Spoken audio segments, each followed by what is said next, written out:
Hej och välkomna till Dekonstruktiv kritik. Jag heter Aron Flam. Förra veckan fick vi lära oss lite grann om andra kulturer och deras underbart udda sedvänjor. Jag har fått en del fina kommentarer och en hel del nya mecenater på Patreon. Det tackar vi för. Vi är i det här fallet jag och min producent Julia Scott. Och vi ser gärna att alla ni andra som lyssnar också går in och bidrar. Det är givetvis helt frivilligt att ge, liksom upp till er att bestämma hur mycket. Jag har sedan länge resignerat inför det faktum att jag numera är tiggare. Alternativet tänker jag hade varit så mycket värre, för då hade jag varit tvungen att vara en säljare. Som tiggare behöver jag inte ljuga för er. Och jag har haft jobb som säljare. Jag är inte bra på att sälja. Jag utstrålar ju inte direkt glädje och pepp. Däremot så utstrålar jag depression och misär. Perfekt för en tiggare ju. Så nu talar jag till ett dåliga samvete. Snälla, ge mig era pengar. I den här veckans avsnitt har jag samtalat med min vän och kollega från Los Angeles, Yoshi Obayashi. Yoshi är en udda person. Även i en bransch där udda är normen sticker han ut. Jag träffade honom första gången med en annan utländsk ståuppkomiker, Jason Rouse, och tyckte genast att han var lite jobbig. Mest för att han nästan aldrig sa något, han bara fanns där. Men så började jag trivas med hans tystnad och då öppnade han upp och sen åt han sig in i min själ. Yoshi är en person som har en obehaglig förmåga att alltid befinna sig strax bredvid händelsernas centrum. Så när han sa att han tänkte stanna förbi Sverige på sin tripp runt Europa bad jag honom vara med och berätta om sitt senaste projekt. Att starta upp gatutidningen Illegal i San Francisco. Tidningen Illegal är från början en dansk idé. En gatutidning som hemlösa narkomaner kan sälja för att få pengar till knark. Ungefär som situation Stockholm. Fast försäljarna förutsätts vara ärliga. Tidningen vill väcka debatt om narkotikapolitik. Den handlar om droger och drogkultur, både det bra och det dåliga. När jag bläddrar igenom det första exet av den brittiska upplagan samsas en artikel om varför det är jättedåligt med metadron och att alla omedelbart borde sluta med det och gå över till ketamin istället av en person som uppenbarligen har en del erfarenhet av båda drogerna. Med en artikel om hur det var att för första gången internetdejta och testa MDMA samtidigt av någon som förklarar att den aldrig testat droger förut. Eller internetdating heller för den delen. Idén bakom det hela är enkel. Människor kommer att bruka och missbruka droger oavsett. Så varför inte hjälpa dem att göra det på ett så säkert sätt som möjligt? You're a dear friend and colleague of mine from the United States, but originally you're some sort of dirty, lonely refugee child to the United States who arrived when you were almost 12 from Japan, even though you're not Japanese, you're half Korean, which made your situation in Japan kind of horrific, and there was also some kind of murder history with your family that they had to send you away. Almost like Kill Bill. That's almost most of it is true. I was about 10 and I'm 100% Korean. 100%? 100% Korean. I didn't realize I was Korean citizen until I was 17 when I went to my first day of high school. I think day before my high school for junior year, my aunt said like, well, here, this is the name you'll be using from today. And it's one of those Korean names that I still don't know how to say it correctly. And it was a very confusing period for me. I bet. No, I only mentioned the fact that you were like a refugee to the United States yourself because we spent the first part of the day, you and me, but I went to Söder, where you stay when you're here. And then we were trying to deliver some toys I brought from Southern California, and it's more of a headache. Deliver toys to whom? Well, I was hoping for a Syrian refugee camp or... Why do you want to give toys to Syrian refugee children? I had a friend from Denmark visiting me, Igor Gunderson, who works for Illegal Magazine. I'm sure we're going to talk more about it later on, but he's a big fan of hip-hop and that culture. So I took him to various interesting places in Southern California. And the place that I went, Pico Union, is, of course, all Southern California is Latino, but it's a very heavily Latin area, and some of the most dangerous Latin groups. The gangs are from there, MS-13 and things like that. So I took him there, and I never noticed it before, because when you walk versus when you drive in LA, when you drive, you don't notice those close neighborhood because you don't actually spend time to get to know the area. But while we were walking, I was showing him the neighborhood. I noticed a couple warehouse of toy shop. Now, I'm too old to go into toy store. Looks like a pedophile buying toys. You but still look like a pedophile, Yes. Yoshi, but not necessarily a pedophile going into a toy store. Yes. So, But I went in and I was shocked how cheap it was. And I thought, like, would it kill me to spend $40, $50 to buy it for the holidays? And you see how tragic it is. but you were meaning to take these toys from And just give it to either Syrian refugees or unfortunate kids in London. I read Charles Dickens novels. But you were yourself an unfortunate child. Well, that's So you're biased, basically. You're on their side. Yeah, I mean, it's what am I going to do? I'm either going to get a prostitute or gamble. Why not just spend $50 and drop it off? But what I guess I'm still a bit naive. Anytime you're trying to do something nice, people are more suspicious because that's not the normal behavior. And when Well, you I do- told you. You Yeah. asked me, can you try to find like a refugee place where I can drop off the toys? And I've really tried. Yes. And it's... Well, I keep hearing that Sweden is a very generous country to a point. Your country was second after Germany accepting refugees. Yes. So I thought, well, if number two, there must be a lot of refugee here. So Well, how we could we took in more refugees per capita than Germany did. yes, and how difficult is it to just drop it off and give it to them? But it is evidently very difficult to do. Well, I talked to some of the NGOs that Yeah. help with the situation, and they said, well, we don't accept private donations because then we will have to allocate resources to Disperse those gifts. to disperse them paperwork, instead of doing what's important right now, which we already know what it is. And so when you want to just drop out of nowhere to Yeah. give toys to kids, instead of harnessing that energy, it gets lost. And you're just gravel in the machinery. Yeah. For some reason. I guess maybe I shouldn't have been surprised, because the things that you hear about UN and sometimes those programs, it's just almost comical in a way.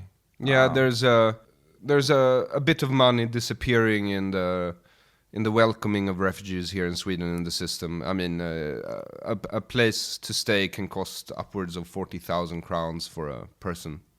Well, for that matter, for the states, Right. that is, which And- is an absurd amount of money.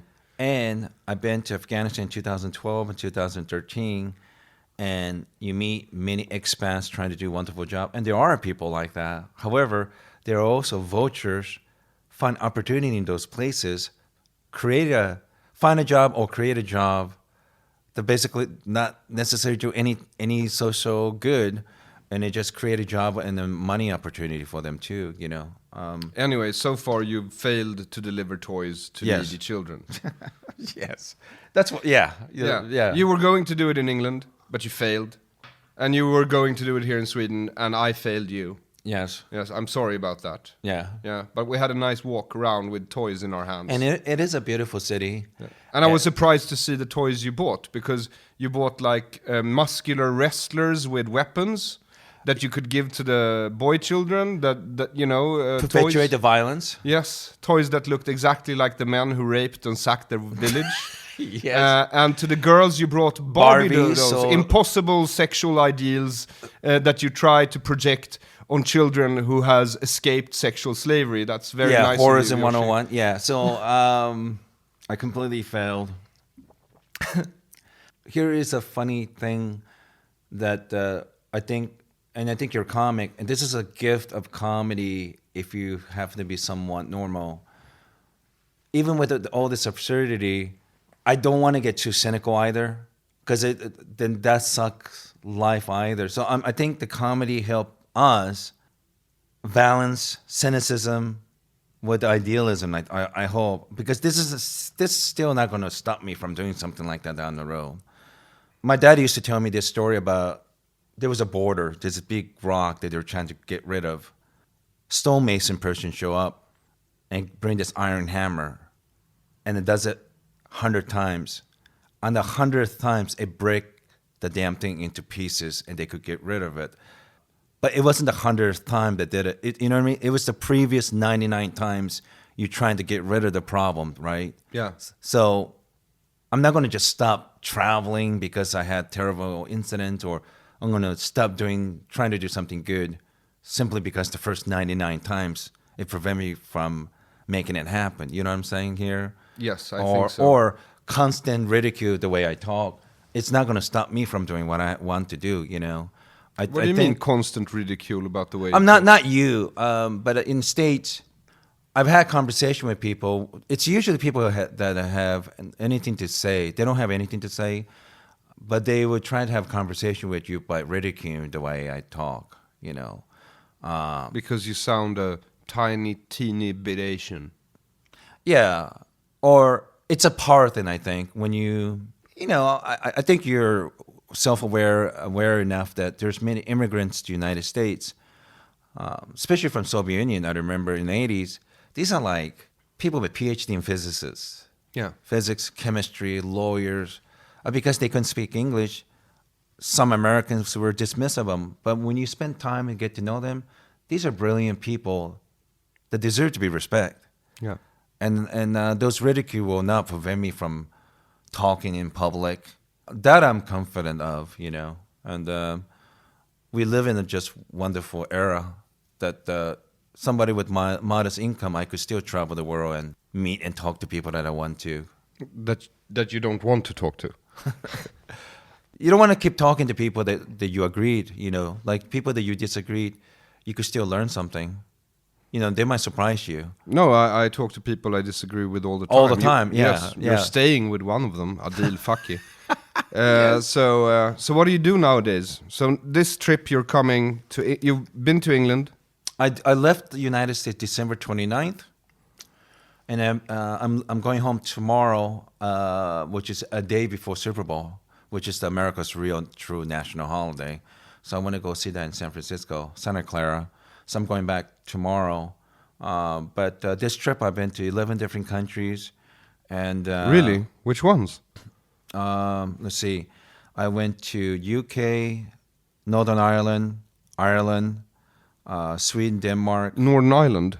Yeah, Belfast. No, I call it Western England. I didn't know you were Protestant.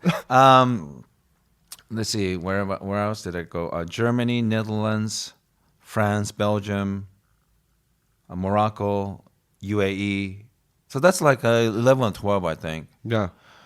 In about 40 days. How was the United Arab Emirates now?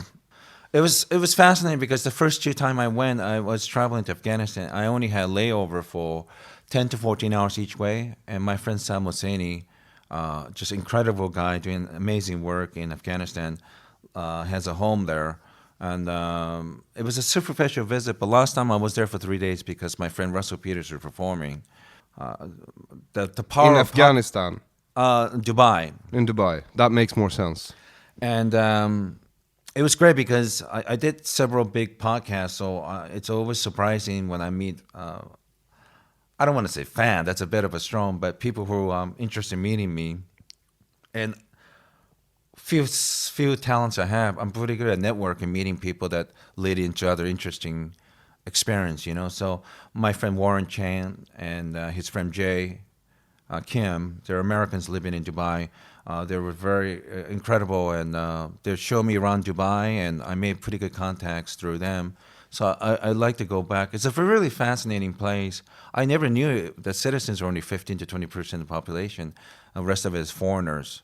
Different level of quality of life they have. They could be Filipino, Pakistani, East Indian, rough, or Korean American entrepreneur like Warren, who lives very well. He even took me to a North Korean restaurant, which is owned and operated by government Pyongyang. That was a North Korean restaurant. I've never been to one. And what did you have to eat at this place?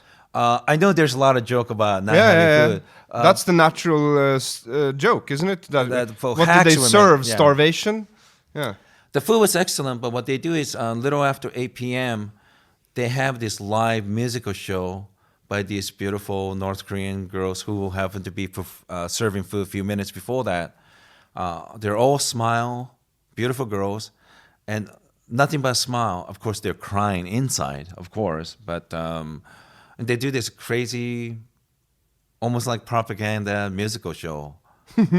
At one point, they were actually singing Japanese song, which was confusing to me because they were still enemies, you know. But Yeah.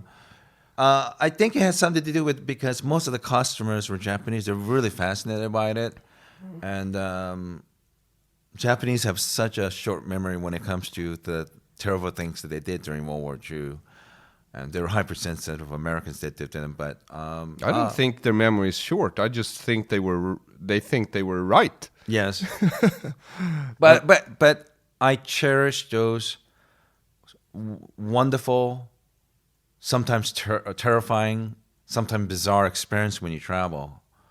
And my dad, obviously ethnic Korean, growing up in Japan, was humiliated by the system, had very little opportunity to travel. And my dad was one of those weird guys that actually read many of the Western civilization books, you know. Like, it's so bizarre to look back now that here's my dad reading books by Rousseau or Voltaire and Nietzsche and Schopenhauer, and had this desire to go to overseas to Europe, you know, the Western civilization, and you get to do that. You're I get to do that now. Yeah, I didn't. living out your father's dream. Yeah, it's.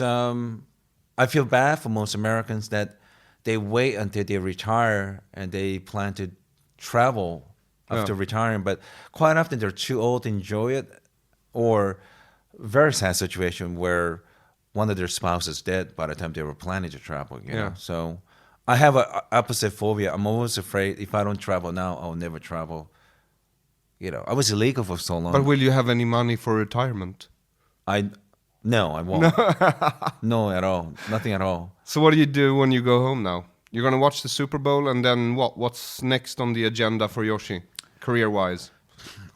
Tomorrow, my friend Hyung and Susan Cho will pick me up, and I'm helping with their project. It's called Page30.com. They have a fashion business, and I don't know anything. Obviously I don't know how to dress well, but I read so much that I know a little bit of the fashion business. So I've been assisting her. She turned around and helped me with her sister who worked for Google, and her boyfriend worked for Facebook. So they're going to help me promoting, hopefully, Legal Magazine in San Francisco in 6 months. And so you're gonna work for Illegal now? I don't want to say work because that implies they're going to pay me. I don't think they have money to do that, but I'm going to help them anyway. And I'm pretty good at parlaying. And what is Illegal Magazine? Illegal Magazine was started by a guy named Michael Olson, Danish gentleman, and a friend of mine. And years ago, when he was a young person, he was doing social entrepreneurship in Romania. He was basically helping... Social entrepreneurship.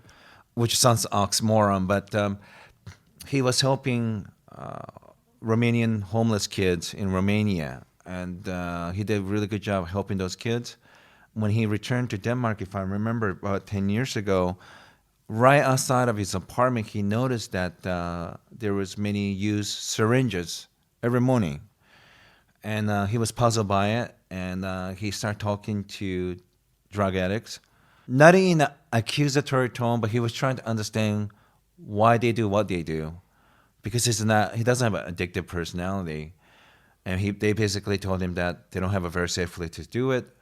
Many of the train station have bathroom, but they put those black light bulbs so you can't see your veins. So these are decent people with addiction problem, a medical problem. They're not bad people. They are desperate, so they find places right in front of the apartment interest to inject heroin. So he started this program, and a program to help them. It's called Illegal Magazines. Basically, articles are written by addicts, former addicts, people interested in drug culture, writing articles, artists volunteer to do artwork, photographers. And these magazines are sold by addicts in the street of Copenhagen, and they keep 40% of proceed, and they use that money to buy drugs, so they don't have to prostitute themselves or commit crime. And So basically, it's a big issue type magazine. We have Situation Stockholm here in Stockholm and Faktum in the rest of the country. is it like a homeless magazine? Is that what it is? Yeah. Yeah. Where they take the proceeds can go to food and shelter. But in this case, illegal magazine is the same idea. For but- drug use. Yes, so it's more honest in a way. Yeah. And they're incredibly honest because they will tell them, like, I need to sell this magazine because I would like to buy some cocaine today, Yeah. or heroin, or weed, or Yes. prescription drugs, and so on. And another innovation that Michael used to do, he used to drive his van, which has illegal written on side of it, with the assistant of volunteer doctor or nurse. They used to pick up addicts and allow them to inject heroin or whatever drug they want to do in the back of the van. So if they OD, there's already medical staff helping them.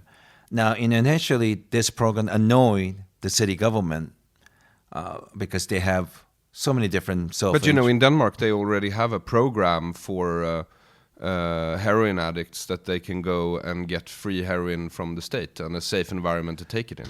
I think he might have been doing it where I don't know the situation. My understanding was maybe they were too busy or wasn't widely available back then. But when he was doing it, Compared to Sweden, Denmark is way ahead when it comes Way ahead, yes. when it comes to harm reduction policy. Sweden is a horrid example of drug repression in Europe. I talked about that with Michael Olsen and Mr. Jorgen, who is the president of Danish Drug Users Union, and the conclusion that we made, and I could be wrong, we could be wrong, but we felt like Sweden, for whatever reason, like to have a very good relationship with the United States, that they take hard line of drug policy of USA, DEA, whereas Denmark, they seem more sensible when it comes to drug policies.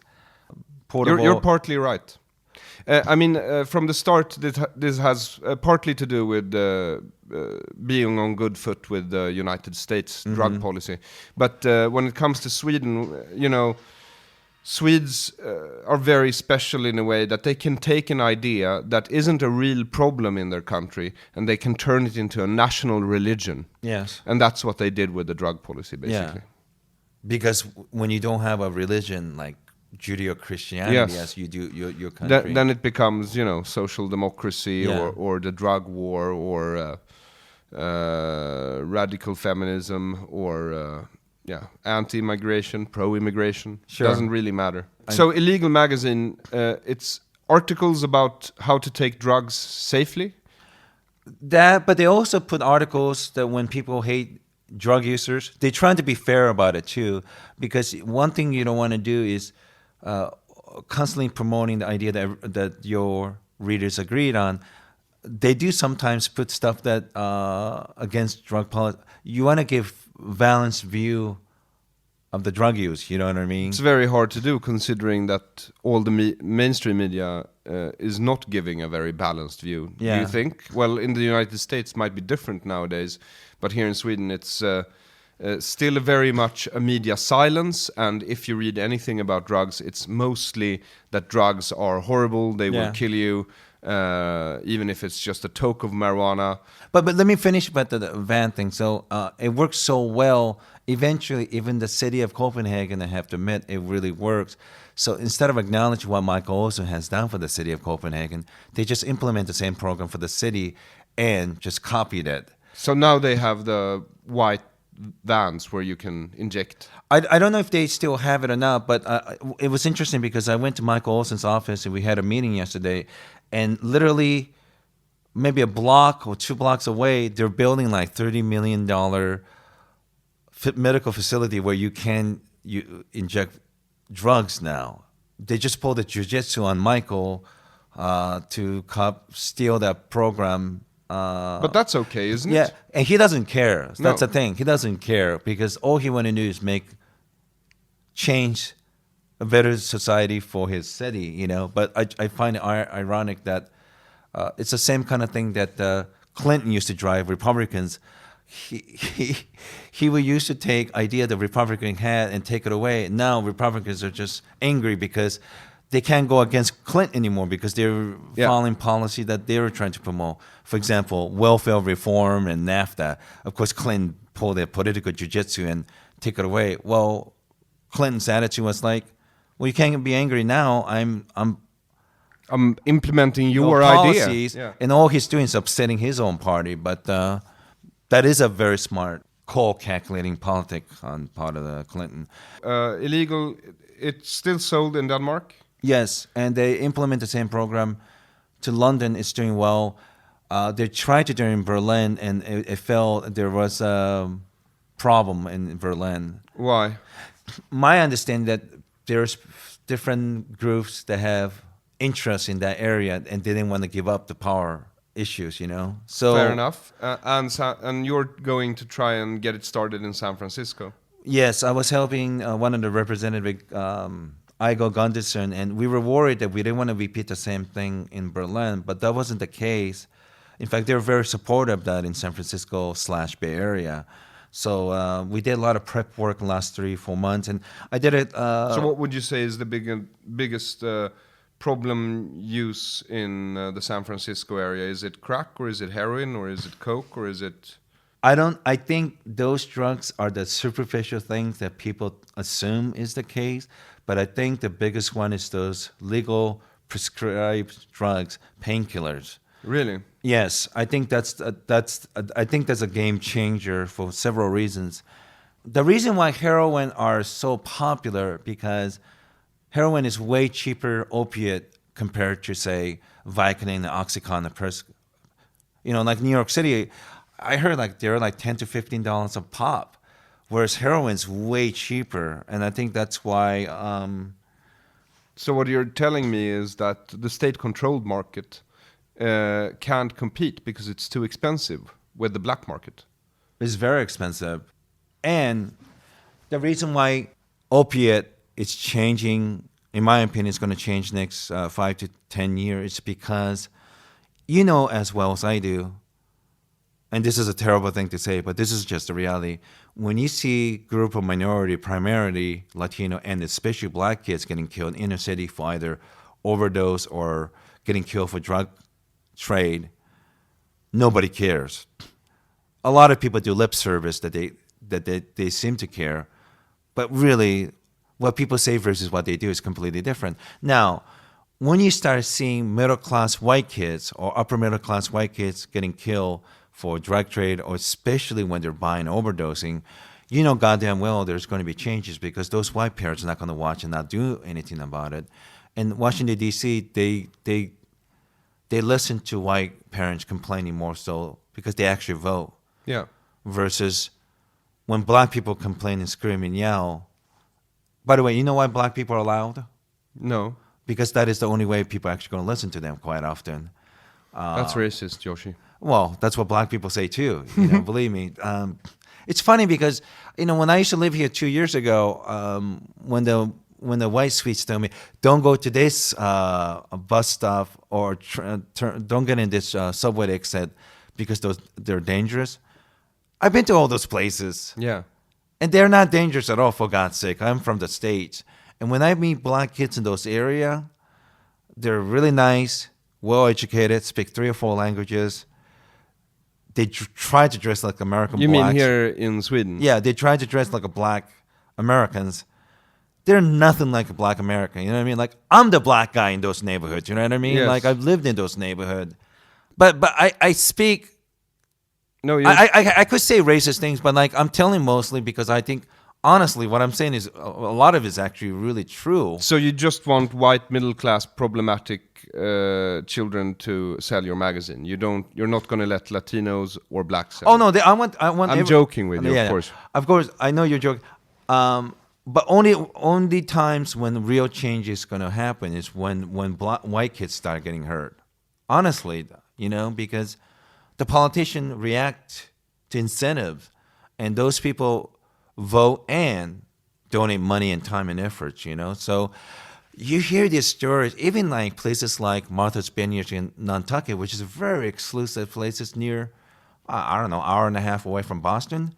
When you start hearing major problem with those opiates in that part, Yeah. Midwest, in the South, and West Coast, you name it, it's a problem that people are going to start realizing they have to deal with this as a medical issue. And we have this fucking medieval attitude about this. You know, like they would have just burned those people. It's a medical. You don't put people in prison for having cancer. Why can't you just accept for what it is? We're supposed to be man of science. Addiction is a real science, for God's sake, you know? So how is publishing... I mean, illegal in Denmark, they have articles about how to take drugs safely, street drugs, basically. But also, there's been many cases of people who are having problem drug issues. And I forgot her name. In England, this lady would start selling illegal magazine stuff, save enough money, having her own place, won her custody back of her kids.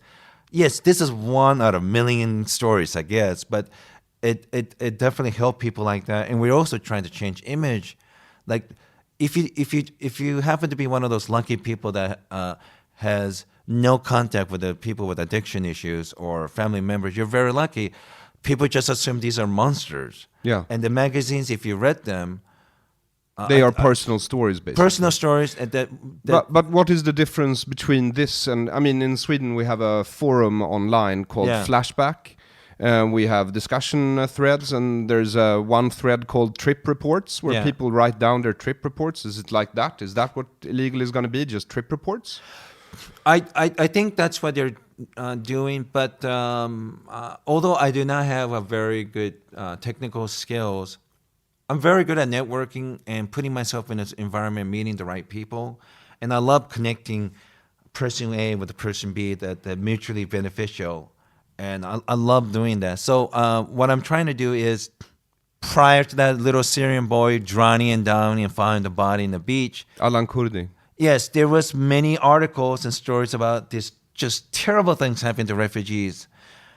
Once again, when you see it, when you hear a personal story, when you hear desperation from one of the parents talking about it, it really grabs you. So with Illegal Magazine, having a tangible magazine story, people want to donate money, and they also want to get something for it. But what I would add, and I think I convinced Michael Olsen, that there's got to be video clips of them talking to people, how these people live, how did they become a drug addict, because I actually seen it, hearing it, have a visceral reaction that wonderful as magazines, tangible as they're wonderful as it is, seeing it really does grab you, because just like pornography, you know what I mean? Like we react more when you see things. And I think that's the advantage that and the brilliance of Shane Smith Vice realized 25 years ago. So with some of the money... To turn into some sort of TV channel. Yeah, and it's an empire now. Yes. Now, I'm basically copying the playbook to... hopefully we have enough budget to interview people, film things, edit, and release it. And I think, I did my friend Tom Segura and Christian Brzezinski's podcast, very popular. It's always the top 20 comedy podcast. We have probably 35 volunteers from one podcast, And thank you very much, all the artists. But now we wanted volunteers for people who are good at raising money, people who are good at programming, people who are good at filming and editing. Basically, I'm committing jihad on war on drugs, because... You're proclaiming a war on the war on drugs. Because American government, ironically, is addicted to drug war. They're absolutely addicted because it's a money. It creates a lot of money and power for them, Yeah. And it's a very, very sad situation. And I'm sure you know this. The drug war basically started with President Nixon's administration because he had so many enemies. And what many of those enemies had one thing in common. They're young, liberal, white people and minorities. And what major thing that they had in common among them, which was drug. So Department Drug Enforcement Agent, they went after those Nixon's enemy through drugs. And they created this monster for the last 40 plus years. And many of those people now regret it. George Shultz, who worked for Ronald Reagan, worked for Herbert Institute for Stanford University, he's completely against it. He's no liberal, drug-using person. William F. Buckley Jr., the father of conservatism when he was alive, against the drug war. And believe me, he's not for drugs at all, minus alcohol, obviously. But he understood that it's a basic human trait. Not everyone, libertarianism not too. everyone, but in every generation, a portion of the population will become addicted to a substance Yes. or some sort of enjoyment. What most people use moderately as enjoyment or relaxation. Sure. Some people will come addicted to and start to abuse. Yes. Yes. And And these people won't go away. yeah, and William F. Buckley Jr. was a fan of alcohol and tobacco, which was sanctioned by the government. They make money out of it. It just There's a level of hypocrisy here, Sure. a level of racism against what you would call the substances of other cultures. Sure. If you're, for instance, from an alcohol culture or a tobacco culture, you tend to accept those drugs.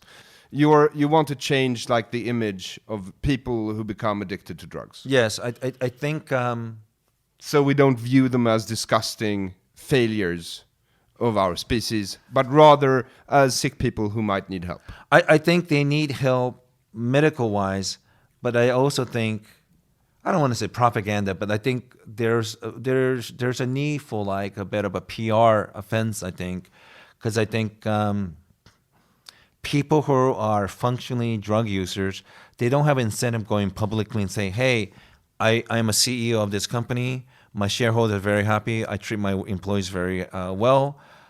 But they can't publicly and say, "I'm a functional heroin addict." Because there's a culture of shame. Shame, and it will hurt their career. So only representative they have is so-called fuck-up addict in the street. But I just think I don't think people are being honest about that. So I think Doug Stanhope once said the only people who are against drugs are people who don't do drugs and never have, and people who are really bad at doing drugs. yes, That is the core of this problem that Yes. you're trying to solve. and also it's also intellectual vanity because I always wonder like why does these horrible things happen over and over? Why does famine happen? It just there's all these kinds of world problem. I just are interesting by drugs, even though I am definitely not a drug person at all. No, you don't take drugs at all, do you? I mean, I'm addicted to sugar and salt. That is the extent of my drug use. Yes. No. It's not the extent, but you don't take illegal drugs. It's just not my things. I mean, you drink coffee. Coffee, yes. You like coffee. Yes. Because I always have to order coffee for you. Yes. Yes. And then you participate in legal medical experiments. Yes, because I'm addicted to money. And that's what I would like to know these confounding, confusing drug policies of Sweden. I'm interested in that. Yeah, well, basically, the United States wanted to limit the drug trade internationally, so they went via the UN. It was one American doctor, and he was basically worried about the coca leaf chewing of Native Americans in South America. And Right. he said, he said that you can see that they're already a degenerative race, Yeah. an inferior race. And the coca leaves is making them even more inferior if we're to have any hope of dragging these barbaric tribes into the light of civilization. We need to get rid of the use of cocaine. Right. Or the chewing of the coca leaf, which basically the American Indians, or I mean Native Americans, only chewed because it helps against height sickness. Yeah. I mean the low level of oxygen in the air, Yeah. and also it dampens the feelings of hunger when you're starving. Right. And it makes you a bit more alert, so you can carry things over mountaintops, which they really needed anyway. So they had economic reasons as Yeah. well, but they used this doctor internationally to promote international drug laws. So we had this doctor in Sweden called Niels Bejerot, and basically his hypothesis, without any science to back it up, was that drugs are like a cancer on society. if a person uses drugs, it will spread from him to other people. Right. So there was no science to back this up, but the Swedish government and the Swedish police and the Swedish judiciary system, they believed in this policy and they adopted it without questioning it in the least. And Niels Bejerot also said, if we are to make Sweden a completely drug-free society, because they wanted like zero tolerance for drugs in society. If we're to make Sweden a drug-free society, everyone needs to be on board. Yes. The media needs to be on board. The school system needs to be on board. The medical system needs to be on board. The scientific system needs to be on board. And so everyone started marching in the same direction. A massive propaganda offensive against drugs, and this has been going on for years. And they took help with the judiciary system started helping, or not really helping in any way actually, but helping the effort by making it illegal to have drugs in your system. So Swedish police can actually stop you on the street for suspicion of being high on drugs, and they can take you in, they can test your blood.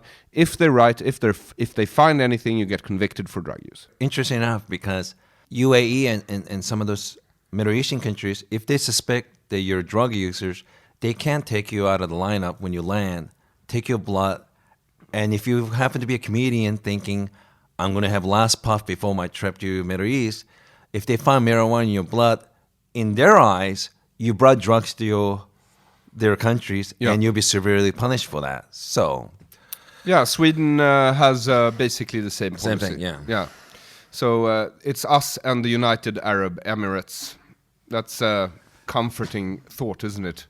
So that's what we did in Sweden, and that's been going on since, and it's been a huge fight. And I mean, if you compare it to Denmark, who has a much larger harm reduction strategy, and also Norway and Finland have a more common sense strategy, but no one is suggesting. But Swedes took this because Swedes are fond of utopias. Yes, you know, and a drug-free society is a utopia. It's a utopian idea, and also, I think the drug problem in Sweden, it probably wasn't that big. We had a lot of people taking amphetamines for a while, and we had a time in the, I think, 60s where amphetamine was legal, basically. Yeah. And today, these people get their amphetamine from the government. Right. We call it ADHD, and the government has started competing with the private market, the private sector, because this problem isn't going away. People aren't becoming drug-free. I mean, it's a nice idea, the idea of a drug-free utopian Sweden. Sure. But it has nothing to do with reality. So this is another case of Sweden trying to take ideal policies and turning them into real policies. Right, which is with a detrimental effect. Yeah. Sweden has the highest number of drug-related deaths in the European Union because of these policies. Because in Sweden you can't seek help, because if you're a drug user, you're already a criminal. So first you have to be convicted before you can get help, right? Yeah. Yeah. So it took us like decades to get syringe exchange programs. It started. We had a syringe exchange problem in a program. Sorry, that's a Freudian slip. Program in Malmö, because it's close to Denmark, and it was hugely successful. Yes. But it was hell trying to get it implemented in Gothenburg and Stockholm. And in Stockholm, it got implemented first after we had an HIV epidemic among. Heroin users. Yes, injecting heroin users here, who killed a lot of people. And these people's lives could have been saved if we had saner drug policies. Yes. So basically, through willful ignorance of hard science, we killed a bunch of people. Yeah. And we still do. Whenever people have stands against drugs or other social ills, just ask yourself, what kind of person are you? Are you the kind of person to take a position because you're trying to make yourself feel good or look good in public? But forget about that for a second. You got to ask, whatever the position you take, are you making the situation better or worse? And if you're making it worse simply because you want to create this facade that you're doing the right thing, yes, because it's stop easy, doing that. You know, it's easy to look good by condemning something that's bad. Yeah. But it's harder to be good by trying to mitigate what is bad. we are still here in Sweden on trying to look good by condemning what's bad. Yeah. And thus creating this culture of shame and also a legal environment where it gets really, really hard for people with substance abuse problems to seek help and get out of the problem. Right. Of course, I prefer no one use drugs, but that's not Because realistic. you don't use drugs. No, I'm not. I never understood like people get like big joy out of it. It just never worked for me, you know. Acid, marijuana, cocaine, and also when I see kids using drugs, I wonder sometimes, perhaps they grow up in an environment that it's not very easy to talk about those subject matters, and they're dealing with stress, but perhaps even chemical imbalance. So they're trying all kinds of different drugs, trying to be quote unquote normal, you know. Yeah. You know, I wish I had a luxury to have individually cases like, why using drug? Maybe we could help you, alternative. But it's just as life is difficult, and sometimes people are trying to deal with it, and this is one way to deal with it. Just because I don't have to deal with it that way, that doesn't mean I shouldn't have empathy for those people, No. I might deal with it differently. I might take a long walk or read a book. I don't know. People deal with different situations differently. But I'm glad I met those guys in Denmark. I would continue like to work and help because, I was friend with Mitch Hedberg, one of the greatest stand-up Comedians of all time. in English language Yeah. world, and drug addiction problem. And Yeah, what happened to that guy? 2005, he passed away. March of 2005. So it's been 2003? 2005. Really? 11 years ago. This March or April. I was being sarcastic. I know. Oh, sorry. I know he's dead, and it was a heroin overdose, right? I keep hearing the word heart condition, and I'm sure he had it. But I also have to be honest. Like I love Mitch, but he loved using drugs. Yeah, well, technically, Whitney Houston died of heart failure too, but that's Right, what happens. a complication of drug use. If you boil yourself while high on coke. Yes. Yeah. And last year, a brilliant writer, Harris Widows, passed away. He was a very big comedy writer. Wrote for Park and Recreation. I could never say that show right. Bunch of different shows he was working on. But he was a brilliant writer. Died early 30s last year, and I think a couple of days before he passed away on the podcast, he said he's not doing drugs. I think if I remember right, and he died from, if I remember right, heroin overdose. So maybe he stopped. He Stopped for a while. He started again. The dose was too high because he was trying to go on the same dose that he quit from, and then his heart couldn't take it, and he died. I don't know exactly the circumstance. It could be that he might bought something that was too strong, and that's another problem when you legalize drug. You don't know exactly what you're buying. Yeah. Unless you're like chemist or something. Unless you're Walter White, I don't know. How would you know what's in it until you don't. take it? You don't. And So there are some benefits to a regulated market as well. At I least would if imagine you're so. interested in saving lives. yeah, because I did this medical testing, which is a very interesting subculture. Every time I do it, I have to read between 50 to 70 pages of legal documentation will tell me every possible scenario where something could go wrong. Yeah. My compensation, what I have to do, what's the drug for. Yeah. They have to inform me because there was many years of unethical medical abuse, not just by Nazi Germany or notorious Japanese medical team in Manchuria in China. American government used to do terrible things. The Tuskegee Airmen who were injected with syphilis by U.S. government, they were never told what was going on.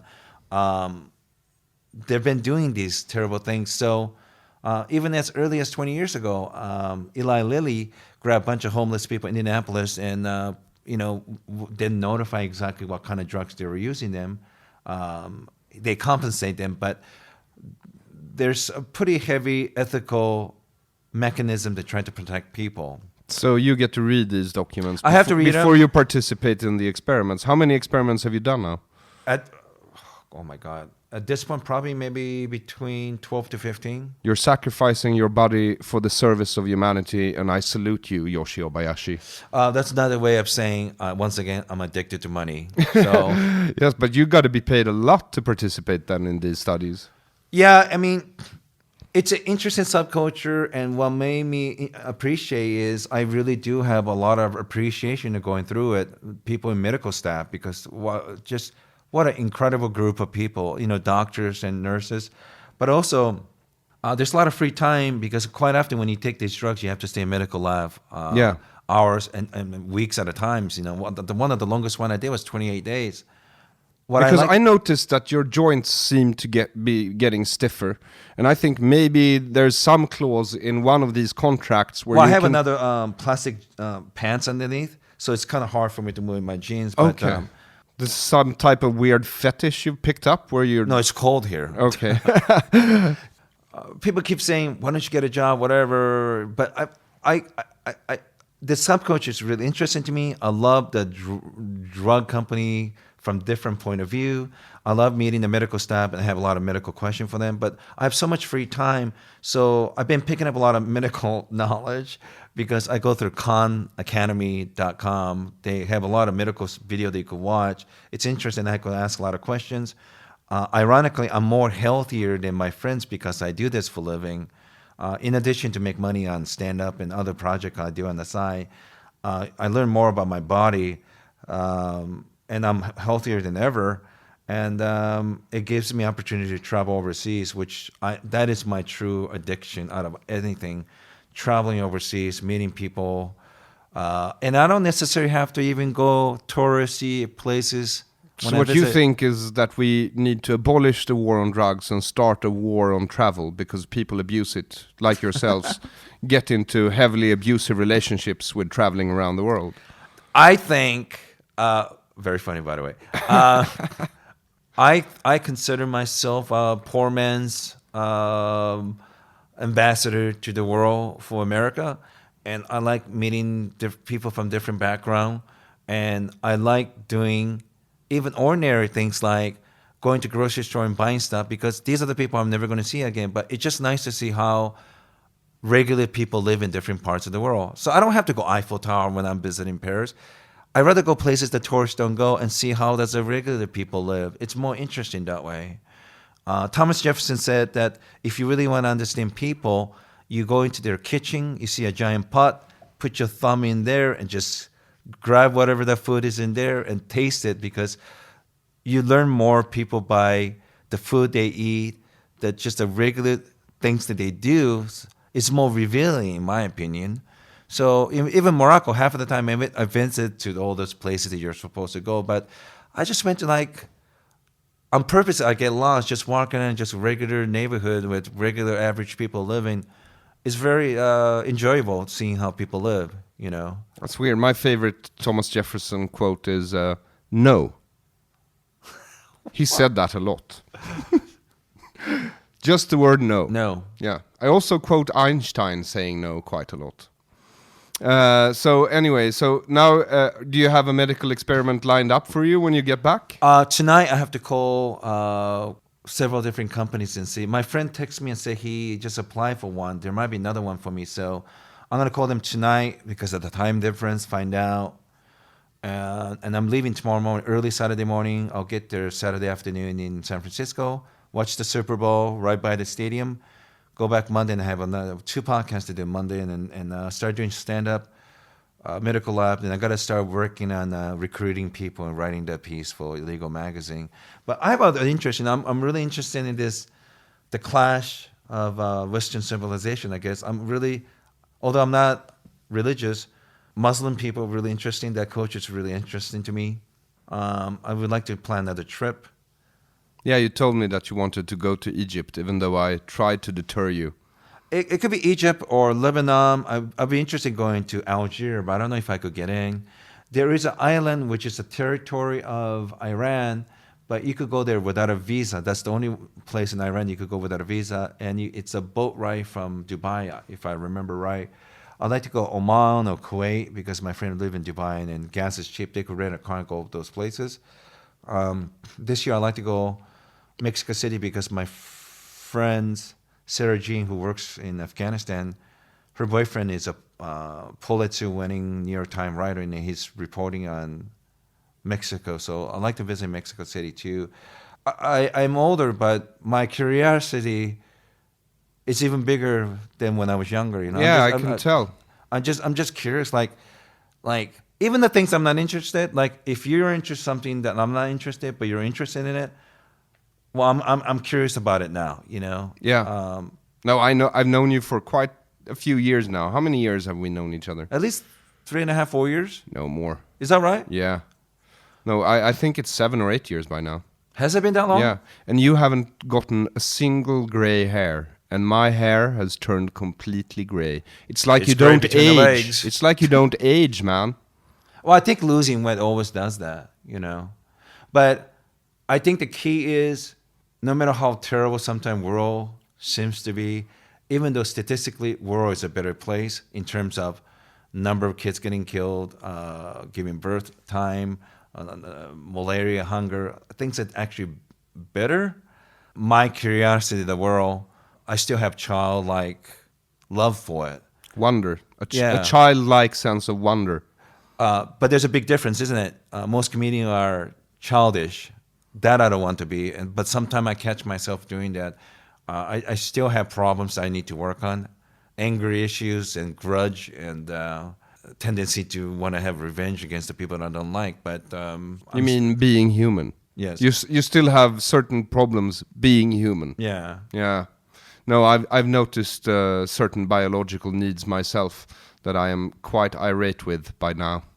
But this was a great trip because I saw a lot of my friends, got to visit 3 or 4 different places I haven't visited very well before, and I thought about a lot of things that I need to do and a lot of things that I regret. I have 3 more episodes I need to do for my podcast, yoshididn't.com, and the second to last episode, I'd like to talk about things that have been annoying me in the last 4 years. But when I look at the things that made me angry the last 4 years, it's basically the stuff that unresolved issue from when I was a kid, I think. I never really thought about it that way, and I didn't want to deal with it. But it's surprising you can change for both worse and for better. But I think this month was really good. I really had time to think about those things. Sounds like you have used your podcast these last 4 years as a sort of psychoanalysis of yourself, and now you seem to be ready to start real psychoanalysis. It's like Good Will Hunting, I guess. Remember that scene in a movie where it only took the right person to help you or help me, you know?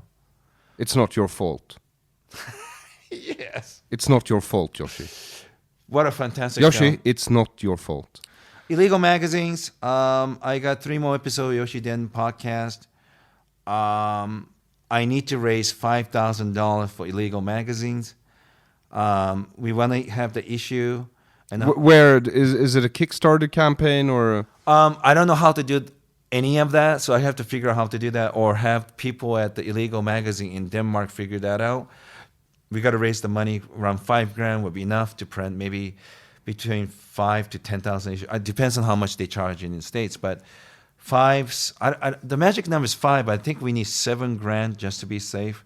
But once we have the issue in San Francisco, then I can turn around and go to major podcasts, show tangible evidence of something. Actually, we have a product to promote. Because I'm not going to make any money. I lose money because I don't get money and I'm spending my time doing it. But that's what I want to do. So we want to get the magazine. Then we will start hopefully filming and promoting ideas and have an honest conversation about that. And we also want to have conversation with people who hate drugs, don't want to illegalize it. And I don't want to just point a finger because we want to understand where they're coming from too, you know, because they could very well have a good point and decent Americans. Sometimes good people don't agree on a solution. So, but I think it's good to have a conversation. And I want to do more stand-up, other people's podcasts. I would like to travel more. And I think that's about it. And I'd like to help my friends with their podcast. And well, you are. You're in my podcast I now. So, yeah. Tack för att ni har lyssnat på den här veckans avsnitt av Dekonstruktiv kritik. Om ni vill att jag ska kunna fortsätta med den här podcasten får ni gärna gå in på Dekonstruktiv kritik på Patreon och rösta med plånboken, så kommer snart ytterligare ett avsnitt att uppenbara sig i edra poddspelare. Mig kan ni se live på måndagar på TS Kaos. Det är TS Knas nyaste uppklubb som huserar i Scalateaterns källare vid Norra Bantorget. Där kommer ni finna mig de flesta måndagskvällar under våren, då jag desperat kommer att försöka få ihop 20 nya minuter till Sämsturnén i april. Då jag, Ahmed Beran, Branne Pavlovic och Jonathan Unge kommer att dra land och rike runt för att tvångsmata er med humor så att ni blir stora, starka och roade. Första datum är i Göteborg den sista mars och i Malmö den 2 april. Biljetter finns på Biletto. Gå i frid till nästa vecka.